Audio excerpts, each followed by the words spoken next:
Hello everyone, welcome back to the Logging It channel.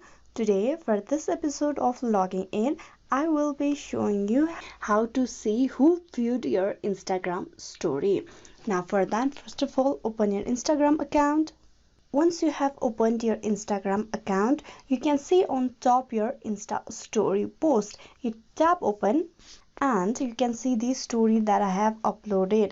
Now for you to check how many have seen the Instagram story, there you can see the option of seen by. You tap on seen by on the bottom left side of your screen. Tap on it. There it will show you the number of viewers on your Instagram story. Here you can see there's only one viewer on my Instagram story right now. This is the way how you can see who have viewed your Instagram story in the amount of period that you have uploaded. Hope this video was useful. Please like and subscribe the Logging It channel, and also don't forget to click on bell icon for the notification. Thank you.